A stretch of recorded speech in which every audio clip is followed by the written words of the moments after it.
နာမည်ဘယ်လိုခေါ်လဲ ကျမနာမည်ကဖြိုးဖြိုးပါရှင် ဖြိုးဖြိုးရပြီအလုပ်ရပြီနာမည်နဲ့အလုပ်တန်းရလား ဘာဆိုင်လို့လဲဆရာ ကကငါကိစ္စငါသိတယ်မပြောနဲ့ဖြိုးဖြိုးတဲ့လှတယ်တော့နာမည်လေးကလည်းဟိုတနေ့အိမ်တောင်ရှိလား မရှိပါဘူးရှင် ဟဲ့လန့်မလားလေးလန့်တော့လေဟိုအိမ်တောင်မရှိဘူးဆိုတော့အပျော်ပေါ့အပေါ်သေးကြပြီအဲ့ဒါအလုပ်တန်းရပြီခံပြီ ဟုတ်လေအားစကျွန်တော်တို့ကုမ္ပဏီနဲ့ဘာမှမသက်ဆိုင်ဘူးလေအဲ့ဒီကိစ္စ ဟဲ့ကောင်တတ်ဆိုင်လို့ပြောနေတာဒီကဘယ်နဲ့ရွှေ့လား ဘာလို့ မေကိုကပြုတ်စော်နန်းနေပြီမေနော်တမာရွက်ပြုတ်စော်နန်းနေပြီကိုကိစ္စကိုမပြောဘူးဘာကောင်းလို့မသိသမီးလန့်မလားမလန့်နဲ့နော်ဟိုဦးကလေကိုလုံးသာကြည့်တယ်ထင်လားမဟုတ်ဘူးဆလား ဘာလို့ မဟုတ်လေကိုအတန်ကကျဲတော့အတန်ကျဲတော့စိတ်ချမ်းလူချမ်းလာသူလန့်တော့မယ်အဲ့တော့အင်တာဗျူးကိစ္စဆက်ပြောမယ်အဲ့တော့ဦးရုကုမ္ပဏီကလုပ်ငန်းကြီးလုပ်တာကြောက်နဲ့ပတ်သက်တဲ့ပစ္စည်းတွေကိုလုပ်တယ်ကြောက်မြတ်ရတနာပေါ့အဲ့တော့ကြောက်မြတ်ရတနာနဲ့ပတ်သက်ပြီးလုပ်တယ်ဆိုတော့ကသမီးတို့ရွယ်မှာတွက်တာချက်တာလိမ့်လာရမယ်နော်အဲ့တော့တွက်ချက်တာနဲ့ပတ်သက်ပြီးတော့မွေးမယ်နော်နည်းနည်းတော့ခက်တယ်ဒါပေမဲ့မပူနဲ့မကြောက်နဲ့နော်ဦးမေးတဲ့တခြားဖြစ်မေးရမယ်ဆိုတင်ချာနဲ့ပတ်သက်ပြီးတော့3လီဘယ်လောက်လဲပြော ကိုပါရှင် ကိုအကောင်တော့ကွာတန်းပြောတာပဲဒါတော်ရုံမပြောနိုင်ဘူးမင်းတို့လောကောင်မျိုးမပြောနိုင်ဘူးအုံနောက်မှမရှိတာဒါအပြိုဖြစ်လို့ပြောနိုင်တာသမီးအပြိုပဲနော်ဟေးကောင်တော့ဟုတ်ပဲတကယ်လေးလာကအကောင်တဲ့မိကောင်းကအဲ့လိုခက်ခက်မေးရတယ်လွယ်တာမေးတို့စွပ်ဖြေပန်းမပေါ့ဒီမေးကောဘယ်လောက်ခက်လဲ3လီကိုဘယ်သူမပြောနိုင်ဘူးသမီးကတန်းပြောနိုင်တယ်ဖြိုးလေးကတန်းပြောနိုင်တယ်လေအဲ့ဒါတန်းမခံဘူး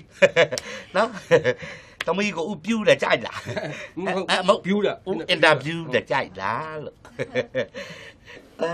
သမီးအဲ့လိုပြောလိုက်တာအရင်ချစ်ဖို့ကောင်းတော့ပဲဟိုလေအပြိုးပဲနော်အဲ့ဒါကိုကောင်းတာအကောင်းဆုံးကအဲ့ဒါပဲအပြိုဆိုတာလေးကကြက်တီရှိနေတယ်ဟုတ်လားဒီတစ်ခါသမီးကိုခုနကထမေးရမယ်မေးခွန်းတဲ့ကိုနည်းနည်းခက်တယ်ခုနမေးခွန်းကခက်တယ်ဒါပေမဲ့ तू ဒီကာကသူ့ထက်နည်းနည်းခက်တယ်ဒါပေမဲ့သမီးစိတ်တွေမလှုပ်ရှားနဲ့နော်သမီးစိတ်လှုပ်ရှားရင်မျက်နှာကိုဒီချာစားကြည့်လိုက်တည်ငြိမ်တော့မယ်အဲ့တော့မေးတဲ့မေးခွန်းကသမီးဖြေနိုင်တော့မယ်နော်အဲ့ဒီကသမီးကိုမေးမှာကသမီးရွှေတကုံဖျားတိတ်တာလားသိတာပေါ့တော်လိုက်တော့ကွယ်ရွှေတကုံဖျားကိုတိတ်တယ်အရန်တော်တော့ပဲသမီးရဲ့အပြိုပဲနော်အဲ့ဒီရွှေတကုံဖျားကမြန်မာနိုင်ငံရဲ့ဘယ်မြို့မှာရှိကဲ တပိတိတယ် ပြောသား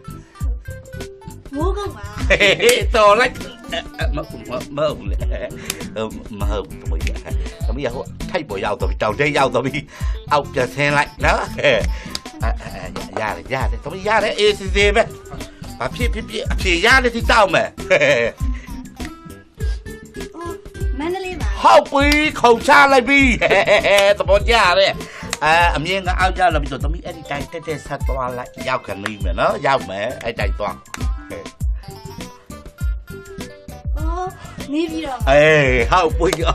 ခဏရက်နေတယ်ကွယ်ဘရိတ်ကလည်းဘလို့ညံ့တယ်လို့မသိသမီးကအဲ့တိုင်းဆက်သွားလိုက်လေရောက်တော့မယ်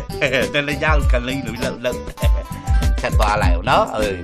ဒီကုန်းဖျားပါမရှိတယ်ဒီပုံနဲ့ ဘ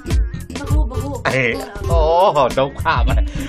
နိုင်90ဘလို့တော့တယ်သမီးဆက်သွားလိုက်တော့နော်ရှင်းနေဆက်သွားလိုက်ဒီချပြန်လောက်လိုက်စောင်းနေရတဲ့အဖြစ်မှန်မလောက်ဆက်ကြည့် ရေးလဲကြောက်တန်းမှရှိရတယ် အဲ့ဒါကြော်တာကြော်သွားပြီဒုက္ခပါကွာမဟုတ်ဘူးလေသမီးလည်းများသွားပြီသမီးကအချိန်လွန်သွားပြီဘက်ပြန်ဆုပ်လိုက်ဟဲ့လားဂီယာထိုးပြီးတော့ဘက်ဆုပ်လိုက်ဟုတ်များဆုပ်သမီး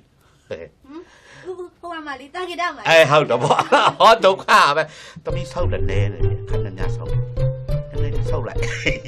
နားကြောက်ခလေးတွေပဲနားဆုပ်လိုက်သမီးရပြီချိန် တိတိဟိုဘဟမ်းမှာ အဲ့ဒါပြောတာတွေ့လားတွေ့တယ်တခါတည်းပြောလို့ရတယ်ဒါပေမဲ့မင်းတို့လိုငတုံးလို့ရှိနေရဲ့တခါတည်းပြောရင်မင်းတို့မှတ်သွားမယ်တော့သမီးကသိနေတယ်ရန်ကုန်တိုင်းဒေသကြီးဗဟန်းမြို့နယ်မှာရွှေတကုံဖျားရှိတယ်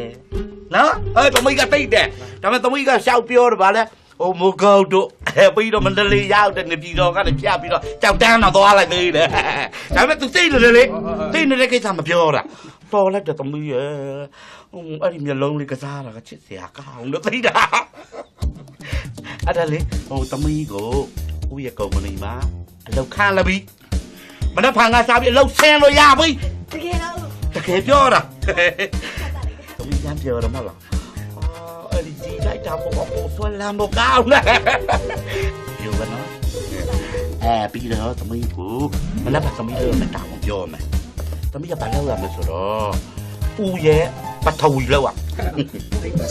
secretary ဘယ်နဲ့ပထဝီသမိုင်းတွေပါကုန်တာလေ တထေးပဲကွာမင်းကလည်းတလောက်ကိုတက်တယ်ပဲကိုပြောမှာပေါ့မင်းမထောက်နဲ့မင်းထောက်ငါတိတ်ခါကြတယ်သူပြောတဲ့ဘာထလုံးကြီးဆိုလဲအဲ့ဒါဟိုပြောရင်တော့သူတိုင်းသိအောင်ပြောရရင်ဦးရဲ့တက်တော်စား မဟုတ်ဘူး တက်တော်စား ဟိုကိုရအေးမှုကြီး မဲတာနေလေ ဘော်ဒီက ငါမဘောလီမရှိဘူးဟိုတက်တော်စားငါအသက်ခဏခဏထွက်နေတပုတ်ပုတ်နဲ့ထွက်နေတော့အဲ့ဒါသမီးကဦးရဲ့အနာကတက်မှာကွာလိုက်ရမယ်အဲ့လာစားကတော့သမီးလိုအပ်သလောက်ဒီမေးမယ်အဲ့ဒီချက်တော့အဲ့ဒါအောင်ချက်တာဟာချိုအဖြစ် ဟောကျွန်တော်နဲ့နာချီဝါရဆရာဟိုအေးကောင်အေးလို့အကြီး ရကောင်အေးတယ်ဒီကျင်းစိုးမှာရေချိုးလာသလိုပဲ အခုခဏပြက်နေလို့ဆရာခဏပြက်နေ တာလေးအဲ့ဒါတော့တီးလေးချက်ပေါ့ကောင်းတော့ဟာချိုဘာဖြစ်မလဲမဲ နာချီပြန်ပြီ ခင်ဗျာလည်းခဏခဏနာချီနေတာပဲဗျာဘေးနားမှာနာဘူးရှိတယ်လေ နည်းနည်းတော့ပေးရှူပါ ရလဲလာရှူ ဘာလို့ဆရာ ဒီမှာလေရှူသေးဘူးလေမရှူမတော့ဒီမှာလေမတော့လားရှူသေးဘူးရှူဝါအောင်ရှူနော်အဲ့တထောင်မွိုင်းနောက်တထောင်ရှိသေးတယ်သမီးရရှူမလား